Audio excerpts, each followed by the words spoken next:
worried for London Conspiracy. I do feel like this is a slight outdraft from Vega at the moment. Their lanes are too flexible, and their mid game is also beastly. It's not as if Vega have good lanes and then mediocre mid game. It's Vega have good lanes, and their mid game is also insanely powerful. So London Conspiracy, we'll see what their last pick is. I'm thinking it's going to be some type of range core, or they could just opt to dodge, because Vega, I think, are the ones who are picking their carry last. Yes, as London Conspiracy have first pick out of this ban phase. Yes, indeed. So the question is, who do Vega take away from LC? I mean, with a Rubicon and Undying involved, they are going to ban out the old Madara Pugna, which we did see in Game 1. And to be fair, his performance, it was pretty good on the Pugna. He had like 16, 17-minute Guardian Greaves. Yeah. He was insanely farmed. But I do think that London Conspiracy, I don't know, going aggressive is so risky right now. The other problem too is, since they've already picked Undying, not going aggressive makes the Undying kind of mediocre. Like, what are you going to do with a Rubik Undying roam? I think this lane kind of has to be aggressive, but they also don't want it to be at the same time, which is why I also feel that Vega have a draft advantage. They didn't set themselves on a path where they had to have specific lanes to be able to do something with their heroes. That is the strength of Vega's draft right now. There we go, final pick from LC, and this could potentially be their final pick of the tournament qualifiers if they do lose this game. So you know what? They could do dual lanes, actually. Okay. They could do Undying Darkseer, and they could just put the Rubik bottom with another hero. Now, I think the Beastmaster will probably get a lot in that situation, but perhaps they're okay with making that trade. It is going to be a Viper, so we could be seeing the Viper Undying lane come back. And we could also be seeing an aggro try from London Conspiracy. I think that's one of the best heroes to pick if you're going to go aggressive. Okay, and the question is, what do Vega do in response to this? They still need to pick up their position 1 hero here for 9 Pasha. And I'm trying to think back, any heroes that come to mind that we've seen the lab pick up that he could use in this lineup. I don't think, well, maybe Drow would be okay. They have a lot to protect the Drow in this lineup. They have Beastmaster Roar, they have Dazzle, they have Disruptor, and it would also give them a significant lane advantage if London Conspiracy were to go aggro, and there it is. There we go, Drow Ranger. That's why we get you here, that's why we pay you. Drow Ranger, the final pick for 9 Pasha. Yep. Oh, this is going to be an exciting game here. London Conspiracy, they want to go for the full-on nasty. I mean, Viper Undying, that is a pretty disgusting lane to play against. It's very good, but also keep in mind that this tri-lane, the only person who really does damage outside of like the Undying Tombstone is Viper. Like the Rubik he can lift, I guess, and pull somebody into a Tombstone. Yes, but that's their only hard disable. And again, you're fighting into Grave, you're fighting into potential Kinetic Field and Glimpse. So there are ways for Vega to deal up against the tri-lane of London Conspiracy if that ends up being the case. I feel it will. Again, having Undying, you kind of need to do something within the lane. Okay, and well, with the teams being picked up, I mean, the Drow Ranger as well, the fact that we're talking about the Shadow Fiend versus DK matchup in the mid lane, having a Drow Ranger on your side should allow no one to have a very good time against DK. Yeah, I feel the Drow pick was probably the best possible thing that you could do. You could also pick something like Weaver. Like, Weaver is great because you can't really die. But the Drow just gives you so much of a laning advantage over what London Conspiracy have right now. So, London Conspiracy, their tri-lane is the make or break. If the lane is successful, I think their game will go well. If it's not, I think Vega are going to be in a fantastic position. Indeed, and here we go. So into the second game of this 2-game series here, the final series in the group stage of the EU qualifiers. London Conspiracy need to win to make this series a draw if they want to hold themselves in. If this goes 2-0 to Vega, Vega will proceed, and London Conspiracy will be going back home. But lineup-wise, I mean, obviously in the first game, you felt the London Conspiracy's draft was pretty strong. Do you feel that their draft this game is a little bit safer in terms of there's kind of room for error? London Conspiracy? Yeah. Oh, no, it's not safe at all. It's not safe at all. Just because of their lanes. They have to go aggro with these heroes, and if that lane loses, it's already so much of their lineup down the drain. Now, some lineups are having a situation where you just have good mid-game, so you don't have to really win your lanes. I think London Conspiracy absolutely need to win their lanes. And against the Drow lineup, I think it's going to be harder for them to win their lanes. Now, again, anything can happen in Dota, so perhaps London Conspiracy's tri-lane does amazing, right? Like maybe they get a couple of kills and they snowball. If that happens, Vega are going to be in some trouble, but already 224 getting caught out in the top lane. This could potentially just be first blood before the buzzer even goes off. Certainly looks like it. That's not the way to start the tri-lane, not at all. First blood! Okay, so Vega, they're going to be very happy with that. Yep, Seema just gets free boots. Very or no, he happy even already had boots. So he's going to get the free sentries if he needs them. Right. I mean, it's obviously the lane starting like that. Do you have to keep going aggressive? Do you have to stick to your guns, London Conspiracy? I mean, is there a point where you feel like, okay, we've got to stop this, we've got to take people out of this lane, turn it into a dual lane? Or if you go passive Yeah. And then you go back to your safe lane and you let your Viper farm. It's not the end of the game, but I think you would have to at least leave another hero up top and then maybe the Undying or maybe the Rubik, because then you're going to have to fall back on trying to get more experience out of your lanes. And looking at the other lanes so far, I mean, so the Shadow Fiend versus DK, we're saying we're expecting to see Shadow Fiend have a slight edge. The Mag Beastmaster against Skylark on this Darkseer, it's obviously not the most favourable lane for Mag, but he should still be able to find a bit from this. It's a nuisance. I mean, the Skylark's going to have a pretty easy time, but as long as Mag doesn't die 1v1, I think it'll be okay. I'm kind of wondering, middle lane, it's not so bad right now for the DK. He's actually still leading the Shadow Fiend. As time goes on, of course, that will change. And no one is getting pushed in pretty heavily, so he's going to have to probably use Raze to see us into the tower. But at the moment, London Conspiracy doing a decent job of zoning out the Drow. I think if maybe they hadn't given up the first blood, it would have been at least a contested lane fully from London Conspiracy. But again, I think the next kill is going to be more important than anything else. Indeed, they're coming in inside London Conspiracy, trying to disrupt this block here, just checking it out. Manara getting on the front line, seeing if he can still summon this CS from Seam of the Slayer. And certainly that sentry is like 2 feet out of range. It is indeed. Oh, wow. That's, yeah, a little bit unfortunate there for the side of Vega in terms of dewarding. And Solo taking a fair few hits there. Does have to back himself away from that. Bottom lane still Skylark, having a grand old time. 9 for 1 here. 7 for 2 though on Mag on his Beastmaster. He's still being able to find a fair bit against the Darkseer. And mid lane, no one trying to do his best to zone DK out. But Kaiser, he's doing okay as well. Pretty much keeping toe-to-toe with the Shadow Fiend. So across the map, things looking fairly even, but obviously just with that favourable start for Vega with that first blood against the aggressive tri-lane. Middle lane is going not really as well for no one as I thought. Typically having the extra 5 or 6 base damage at the start of the game just lets you snowball on Shadow Fiend, because having 38 base damage with no stats is pretty abysmal. But if you bring it up to 44, it's not so bad, and then you have a Wraith Band plus an additional 2 Iron Branches, and that's 11 more damage. So I'm a little bit happy for Kaiser that he's able to get this out of his lane, because his team is going to need him to do well. This tri-lane, though, is still doing okay. I mean, the Viper right now is 6-2, the Drow's 9-1. Not a gigantic difference either way. But you can tell that Vega are respecting the power of London Conspiracy's tri-lane. They realize the kill potential of it, and they know that dying can be really bad for them. Nice Gust there. Very nice indeed. S224 was looking for the telekinesis. Is still going to follow through with the telekinesis. Can the side of Vega do anything in response? This the Thunderstrike is on to S224, and I think they might kill this Rubik here. Oh, no, he lives on 16 HP. Madara trying to do what he can with the poison attacks onto Disruptor. No one will die here for the time being, and Team Rubik very lucky to get himself away there. Does have to go all the way back to base, though. That ward actually saved his life, because had Seema been around and they went on Pasha there, it would have definitely been another kill. And that's, again, the problem with Rubik, is even though the Gust was timed very well from Pasha, he got his lift off, and then he has no other damaging abilities whatsoever. So unlike a lot of other support heroes, his stun does not do any DPS. And that is the biggest issue with sending him in this aggressive position. Now, having 2 really strong heroes to support him, like the Undying and the Viper, is great. But this lineup is going to be very underleveled, I feel. Well, we're seeing mid lane now. No one starting to create a little bit of a lead against the DK as expected in terms of CS. Back to the top lane, Rubik, S224. Ready to see if they can go for round 2. Getting the punches in onto 9 Pasha, but the field will be dropped. There's going to be a tombstone coming out from Spartan. Getting the case out onto 9 Pasha. You'll throw back a very nice Gust again, ensuring that the Rubik can't get in close and personal for that telekinesis. They're doing a very good amount of damage. I would even go as far as to say, like, the first blood wasn't a lane winner or loser, but it wasn't great for London Conspiracy. Had that not happened, I would say they are winning the lane, but maybe not by as wide of a margin as they had hoped for. Middle lane is starting to get a little out of hand. No one is pulling away in terms of CS, and it even has a double damage bottled.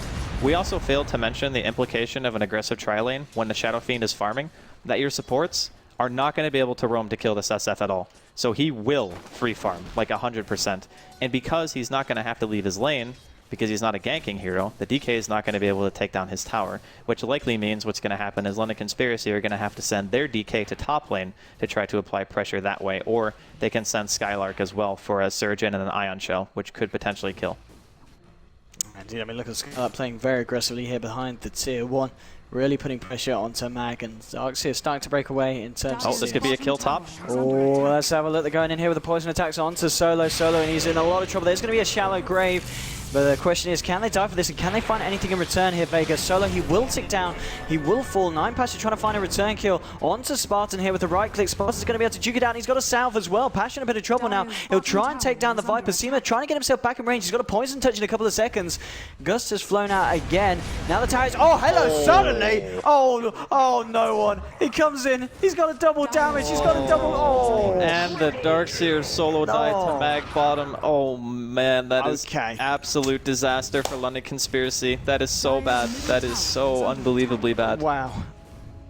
That minute was... That was absolutely heartbreaking there for London I didn't even know the Shadow Fiend was on the way there. I was like watching the fight to see if Pasha was going to die, and then out of nowhere, double damage SF. And to be honest, I'm surprised that that wasn't reacted to maybe a little bit faster, because they didn't have to sit there and trade with the Gyro. They could have just ran away. But again, the vision not being there from London Conspiracy. Giving the Shadow Fiend the triple kill at 6 minutes, that's bad. That's bad news. And you know, he's top of the CS board as well. I mean, this...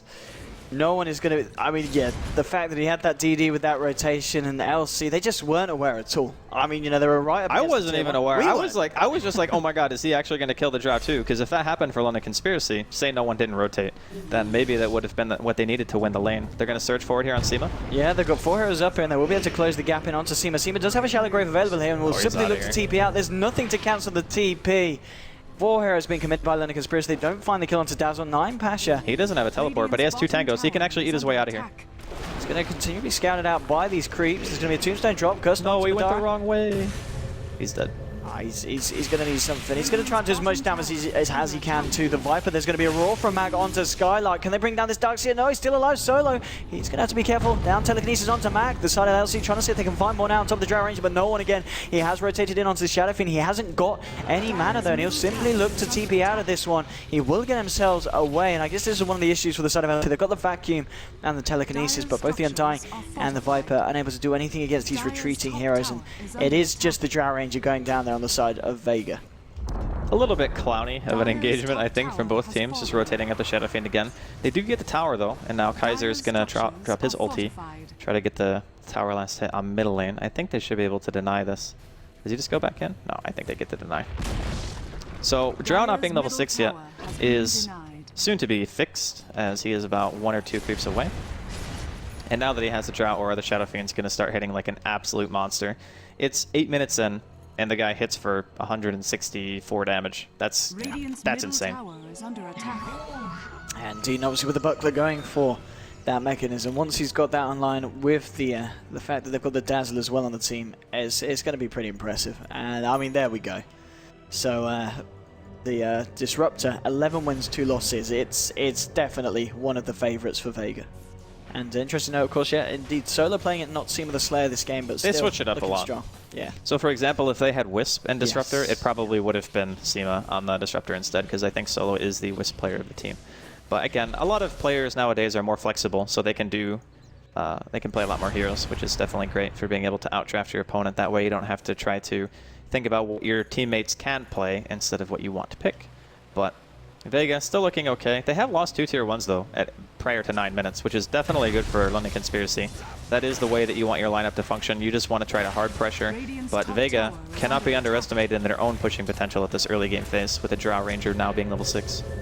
Here we go, the TPs are coming in from the side of London Conspiracy. Gust, very nicely done again, catching out the Rubik and the Undying. Kinetic Field's popped out, and now they're on the wrong side of the Kinetic Field, but they have got the Tombstone down London Conspiracy, and they're going to be happy continuing to fight into this one. 9Pasha will have to TP out, so he gets the glimpse onto Rubik and looks for the TP out. Oh, nice little cheeky play there, and will be able to escape from this one. Undying was able to find the kill onto Drow Ranger. Seema the Slayer tries to TP out, but the Vacuum's going to be there to cancel it, and London Conspiracy getting themselves a couple of very nice kills off the side of Vega there.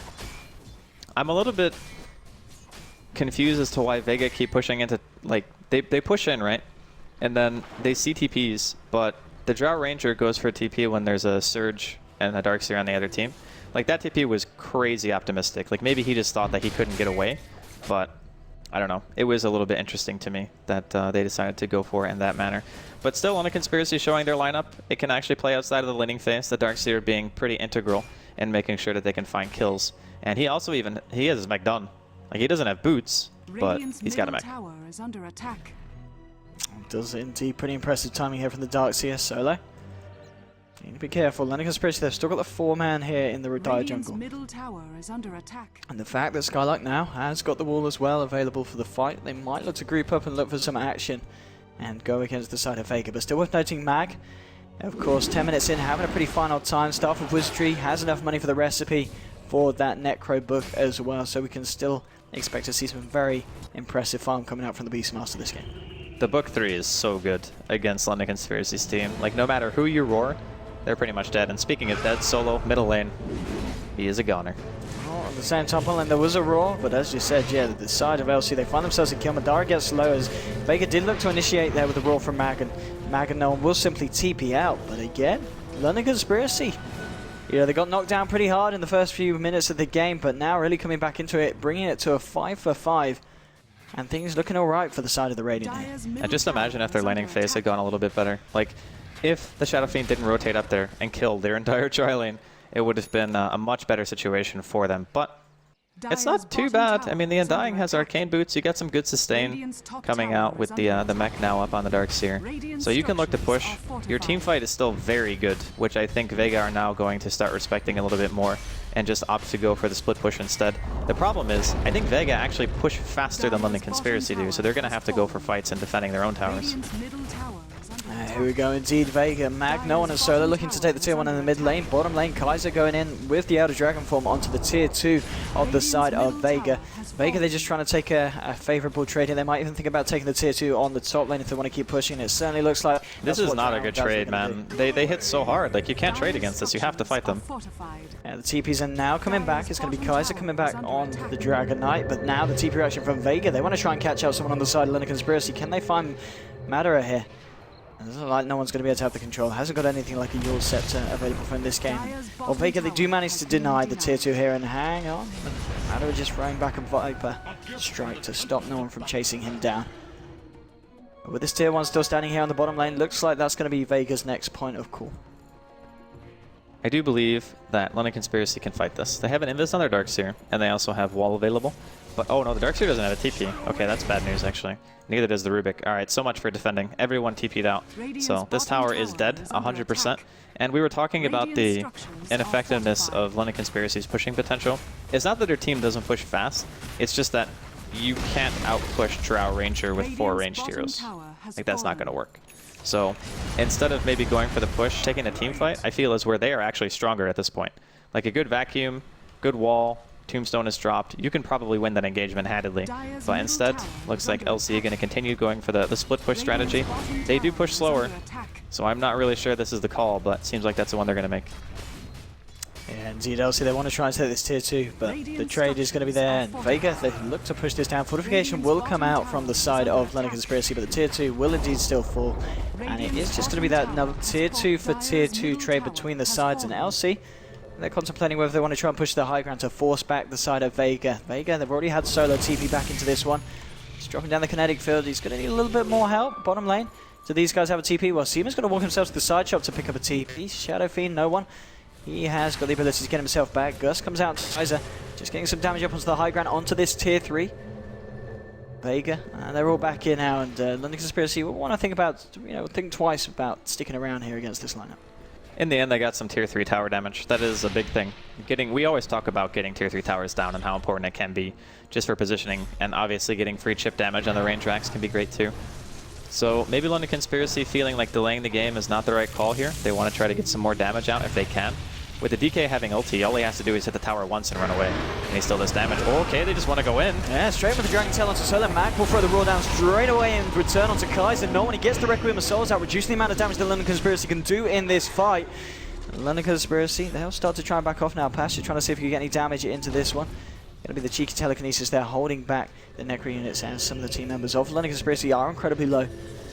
But yeah, it was a bit of a kind of an ambitious initiation there from the Dragon Knight, and just wasn't able to find any kind of positive action off the back of it. Thankfully, nobody died. Yes. I think that could have very easily transitioned into London Conspiracy losing a very bad fight.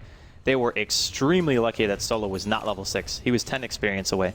If he had Static Storm there, that was a dead Dragon Knight. And then there was a glimpse onto another hero, and it could have potentially been just a total nightmare for London Conspiracy to recover from that kind of engagement. But Vega now looking like they want to position themselves for Roshan.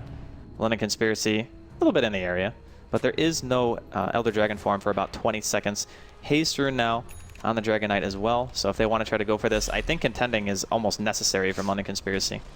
Let's see what the side can do here. Vega, they've got a fair bit of punching damage. They're bringing Roshan down to half health. Kaiser There's going no to Requiem here. There's going to be a surge onto Spartan, but the Static Storm getting thrown down very nicely. Going to make it very hard for London Conspiracy to try and get themselves in the fight. Kaiser managed to walk his way around, and with the Ice Shell as well, they will bring down Solo. Now they're going to look for more. Vega, they're trying to team themselves out. Nine Pasha will get out. No one at Seema. Seema escapes. No one. He's still stuck in the pit. It looks like they will be able to bring down this Shadow Fiend. It is a 2-for-0 trade. They're favoring the side of London Conspiracy, and it looks like they will be able to get Roshan off the back of this one. So a very nice initiation there from London Conspiracy. They went in with none of their ultis. Like, the Beastmaster wasn't in the area at all. The Shadow Fiend didn't have Requiem. The Static Storm, I think, was just to try to prevent a Dragon Tail from going off. Had they been able to land a Kinetic Field, they might have been able to just go for a straight TP, but unfortunately Vega losing a pretty big team fight there, losing the Aegis. This potentially means that London Conspiracy can go high ground. Like, they just need Elder Dragon form, and to hit the tower a few times, and they could just get the racks, I feel, at this point. Viper picking up a Midas this game, Andy. Yeah, the Midas is one of those backup plays, I guess, kind of similar to what Skylark did in the first game when he was playing Nyx. Just having an item that keeps you relevant. I think Midas is great on these types of heroes where you know you're not going to get to something else like perhaps Aghanims. You already have a mech on your team, and Pipe is okay but not amazing. So I think going for Midas just means, hey, if we don't actually end up high grounding here, or even better yet, if we do and we get racks, then we can play a more passive game and look to try to draw it out, and our Viper will continue to farm well because he has a Midas. So the mentality is always playing, I guess, for the later stage in the game and having some kind of plan B in case things go too far south. And speaking of Spartan, oh, he gets gusted out of the kinetic field, but roared anyway. It's still good. They do get the kill onto him. The tombstone's been dropped. We'll get taken down straight away. Static Storm catching out Skylark. And now S224 and Kaiser. Kaiser trying to see if they can go back into this one against Vega, but Vega, they will back off and they will keep themselves safe. Mag now with that level 2 Necro book, just under 1,000 away from finishing up to the level 3. So at this progress, we'll still have it around that 20-minute mark.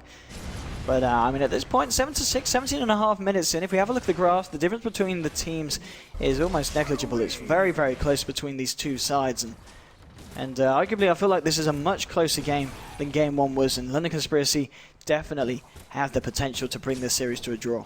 It is anyone's game, without a doubt, at this particular point. It's only 18 minutes in. London Conspiracy have a 1-kill lead. They got 2 very early towers, which is fantastic for them. Vega now, though, they want to apply some pressure. There is still an Aegis available on London Conspiracy, but I'm not sure if they want to prioritize pushing or fighting. I think pushing when you have the Aegis and the BKB up on your DK is maybe the right call, even if Vega push a tiny bit faster, because there's already damage dealt to the tier 3, but instead, they're going to TP home. They're going to look to try to defend. Oh, that's a glimpse back. That's a free tower, I think, after that glimpse. Indeed, with Kaiser stuck here on the top lane thanks to that glimpse. Vega might, I mean, can they even look to push more than the tier 2 because they're Dragon Knight? They can go high ground because the tier 2 in the top lane is still alive, and the Dragon Knight's not actually there. He has Dragon form, but he's running his way back to base, which means that Vega will see the fact that he's not pushing and probably assume that he's coming back. And yeah, they want to go for kills. Oh, actually, Solo cancels his own TP, then gets vacuumed back into this. Has dropped down the kinetic field, trying to buy some time for the rest of his team to get away. But Seema the Slayer, he's stuck around as well. I mean, Solo, he's going to be in a fair bit of trouble. It's only the Dazzle that's going to be able to back him up. There'll be the glimpse bringing him back. The Rubik was able to steal, and that's going to allow them to find that kill onto the Disruptor. Now with the Dragon Tail and Seema the Slayer does get off that Shallow Grave, but without a TP, he's got nowhere to run. He'll look for a cheeky deny from a neutral, but it's not going to happen. That's going to be a killing spree for the Darkseer. And another very kind of tasty pickoffs there for the side of LC, catching off Vega on the back of the retreat. They do lose the Viper in the process, though. In the top lane, they had 2 teleport up there. I believe it was Mag and the Shadow Fiend, and they managed to kill the Viper while he was still pushing top. So in the end, it was just a trade. 2 for 1, still ends up favoring London Conspiracy slightly. Losing their core, probably not what they wanted. The bigger thing now is London Conspiracy have a blink at their disposal, so the Darkseer will be able to get his combos off more effectively in these team fights. And if Roshan is going to be one of the primary targets in the next 6-7 minutes, then we could likely be seeing some big plays coming out from him. But other than that, big things to note. Pasha, he's got his BKB now, which is great for him. Means he's not going to have to worry about getting eaten by the Darkseer Ion Shells or stunned up by the DK, or lifted for that matter. And the Shadow Fiend also follows suit with his own BKB. Okay, mid lane, Kaiser just coming out here with the push. We're seeing London Conspiracy chilling back here. Skylark munching on the mangoes. They do have smoke available on Rubik. What's the plan here for London Conspiracy? They want to look to try and catch someone out. Kaiser's still very far forward on his own. No one's got himself an Invis rune here. And oh, the smoke's going to be dispelled straight away there, and no one's going to be having a nice little cheeky smirk about that. That hurts. That's painful. And we always talk about the 20-minute book 3 timing on Mag, and he does not seem to disappoint too often, does he? It doesn't indeed. It's coming out. BKB is going to be popped straight away by 9 Pashas. He gets a little bit spooked by the Surge zombie running at him, and he's going to go back to farming here. He's fairly fine, fairly dandy, and well, the side of London Conspiracy, they themselves might be ready to try and push high ground. They've got the Elder Dragon form, they've got the BKB, and they've got the Aegis on the Dragon Knight, so this is, as any time, is a great time for them to go for it. This timing is actually very difficult for Vega to deal with, just because, again, the BKB and the Dragon Knight. They do have 2 BKBs themselves, though. Oh, the Rubik's stolen glimpse. He sends Pasha back to top lane.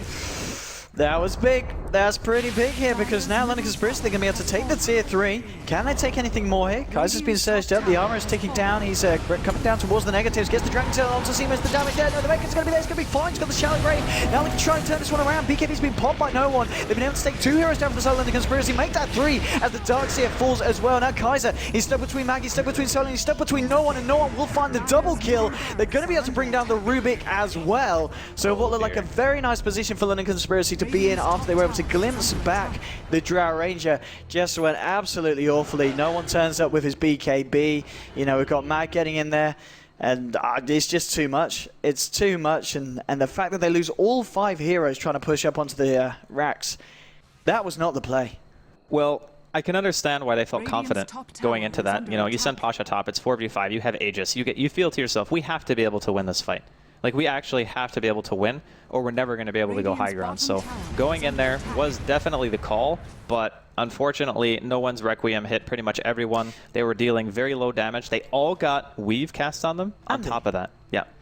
Did the Aegis just time out in that fight, and Dragon Knight died straight away? I want to say. I think it might have. I actually wasn't paying that close of attention to the Aegis. I think it might have. Yeah, but I don't know if that would have mattered anyway. Nah, because the Undying actually just got wrecked immediately. And then the next one to die was actually the Viper. So regardless of whether or not that DK had Aegis, I think he would have just ended up dying 2 times.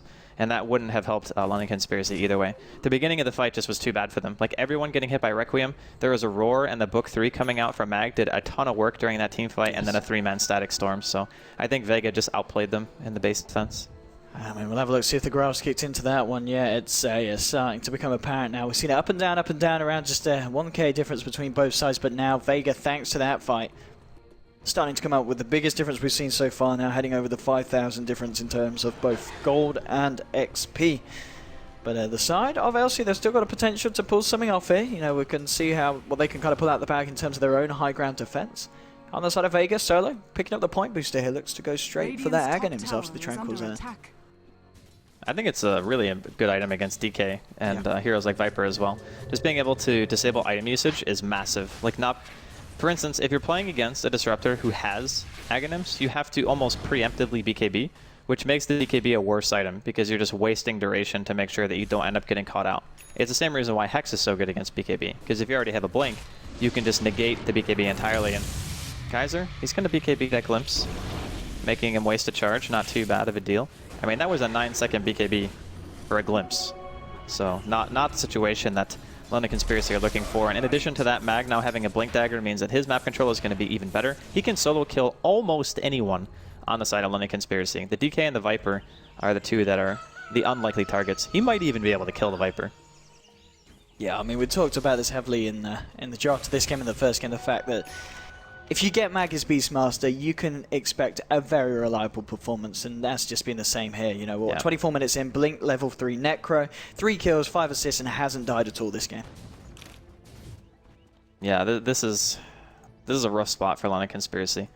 You got to feel for him too, because I think they actually had a decent start considering the circumstances, and they're going to go for a smoke, maybe anticipating Roshan's going to be up soon. It is on the second timer, so he's got around a minute or so left, maybe a minute and 30 seconds before he's alive. And this could be the time. This could be London Conspiracy's time. We'll see if they can find those wombo combos. There's going to be a surge for it onto S224. He's looking to try and find someone out with this telekinesis. Drow Ranger, though, they can sense something's a bit fit. Pasha keeping himself out of harm's way towards the upper half of the map.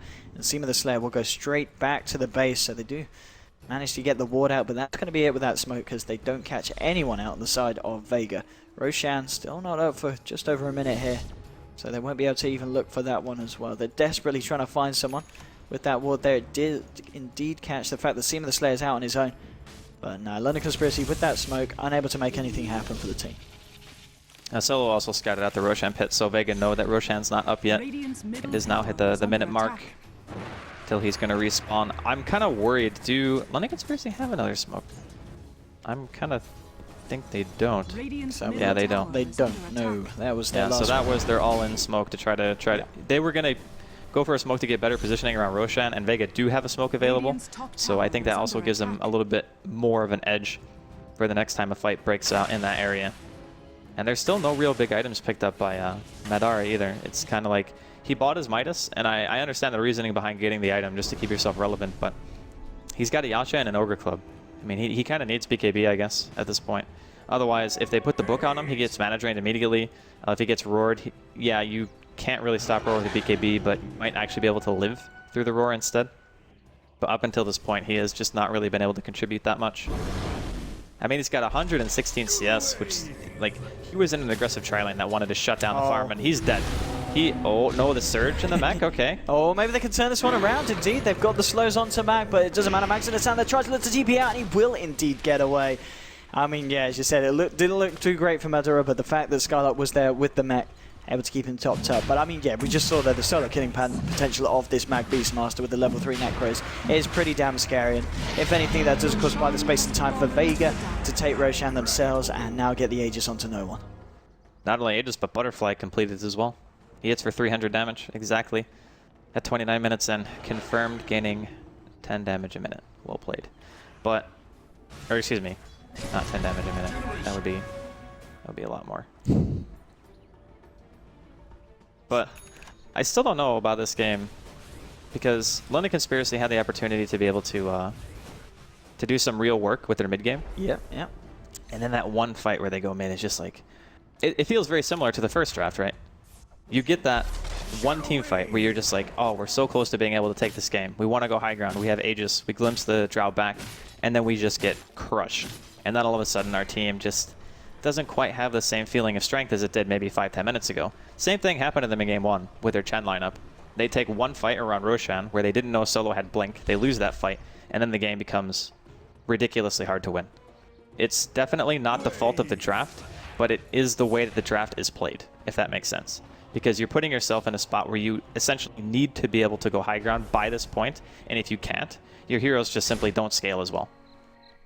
I mean, at the moment, London Conspiracy just playing very, very safely, keeping themselves in the base and kind of waiting for the side of Vega to come to them. But that's going to give Vega a lot of space here across the map to continue to find the amount of fun that they've been finding so far. I mean, the fact that, yeah, the Shadow Fiend, 15,500 net worth compared to the 11,000 of DK is certainly breaking away. And of course, worth noting the 9 Pasha on his Drow Ranger is looking pretty rich also. 2k coming up on top of the Mask of Manish, Yasha, BKB. And as we saw there though, Dragon Knight Kaiser has picked himself up a Shadow Blade this game. So opting for that one. And I mean, maybe that's what's going to be needed to find some sneaky Dragon Tail initiations. It's a nice initiation item, as you mentioned. Just being able to get Search in with an Ion Shell. That can be... It can be a kill, actually. Just because Dragon Tail is a very long single target stun. 3.25 seconds for a non-ulti stun is great. But I'm not sure if they're really going to find too many openings. The biggest problem they're going to have is as soon as that Shadow Blade is scouted, they already have Necrobook 3, and they're just going to carry sentries, and even like anticipating that they want map control, they buy a gem from Solo, and they're probably going to put it on somebody who's tanky enough to be able to carry it at any point, which will likely be Mag, because he also has Blink Dagger and Boar, and he can D-ward more or less everywhere. London Conspiracy, their game plan is like maybe turtle out until the next Roshan is up. At the very least, you don't want to fight until that Aegis is gone. This could be good. They've caught 9 Pasha out here with a Shadow Blade onto Kaiser, and this should be a kill. Oh, BKB and TP out. No, it's not going to be enough. What was he doing there on his own? He was going for it, Andy. I guess he obviously didn't expect the fact that there was that Shadow Blade on Kaiser, but still, it was a little bit out alone there. A little bit far out the lane. I'm not sure if he thought he had backup or what, but no one from the area, or no one in the area, was going to be able to do anything for him anyway, because that was like a 4 or 5 man rotation, more or less. They definitely wanted him dead. But, oh, Skylark top lane. Yes, indeed, Mag trying to go for a solo kill here. Look at the damage! Like, no other offlane hero can do what he just did. Oh, London Conspiracy might be losing more here. Maybe they can try and find a kill in return. No one is forced to pop the BKB. Will be able to take down the Tombstone. Now trying to turn his attention towards Madara. Madara will just fly himself away on the Viper. Now Spartan, the armor's ticking down. Requiem of Souls has come out from no one, and it's been stolen by the Rubik. He's going to use it back in return. Does bring no one down, but by a huge chunk of health. In fact, about half his health going down there to the Requiem that was stolen by Rubik. No one's still alive thanks to the shallow grave. It looks like he might go down here. No, the evasion is helping out there. He will go down, but he's got the Aegis. He is ready for round 2. The side of Vega, they've already lost the Disruptor and the Base in trouble. And oh, indeed, Mag trying to go for a bit of a sneaky push here on the top lane. Getting the damage done. Will now TP himself out towards the bottom lane, and yeah, this is the problem, you know, for the side of London Conspiracy. They can look to commit to these fights, but Mag, he's always going to be there on the sidelines, chipping away at your Rex. That was the best of a bad situation from Vega. I mean, to be honest, the Rubik made a really good play there. Yeah. Like, stealing the Requiem and being able to take no one's Aegis pretty much just based on that was huge. But I think they ended up buying back on the Darkseer and then not really able to do anything with that buyback. That's kind of painful. They're still, at the end of the day, getting out-farmed pretty much everywhere on the map. And as time goes on, it's going to be more and more difficult to try to do anything. And Mag's scouting out that Shadow Blade with his Hawk here in bottom lane, so he's not going to get caught out. And even still, he has a gem, so the closer he gets, the harder it's going to be. I think they're actually baiting it. Oh, He went for a vacuum, but he's not in the area. He has Roar up. Book is now up as well. Does he go in here for Kaiser? I think with 9 Passion and Solar backing him up, yeah, there's going to be the glimpse here onto Skylark. They want to take him down first. Everything being thrown down onto the Darkseer. Yeah. He's very much dead. And that, of course, as you were saying, is going to be a dieback. That's your Darkseer now down for 60 seconds. Top lane. This is the window to start pushing, and indeed top lane as well. No one has seen where they've been able to take down S224 on the Rubik. Madara popping the BKB, trying to juke this one out, but oh, hello, the punches there with the reduced armor on the Viper. He just hit him for 500 damage. This is suddenly looking like LC might be falling apart here. Everybody's down. They've only got buyback available on the DK and the Viper. Viper will pop it here, but it's just the two of them up against the full 5-man of Vega. Vega, they've already been able to take down the bottom racks. The top racks exposed. No one's going to start punching away. This is almost going to be 2 sets of racks here down against the Silent Conspiracy. It may even be free as well as Vega. They're ready to try and clean up the base, and this could be London Conspiracy on the verge of the end of their TI journey here as Vega. Very close. Here we go. Kaiser coming in, but he's just going to take a Requiem Souls here to the face. Dragon Knight will go down. That was a dieback from Kaiser. He will fall. The stolen Requiem comes out, but GG well played is called. Ladies and gentlemen, Vega will be progressing to the bracket stage of the TI5 EU qualifiers, and London Conspiracy, they've hit the end of their journey here. They will be going home, but I've got to say, LC, they've done very well to get this far and very well to take 2 games against Na'Vi, and of course get a lot of draws against the rest of the teams in this group. It was impressive to say the least that London Conspiracy managed to get to this point. You already mentioned it. Vega, though, I mean, just from watching the series alone, I think that their drafts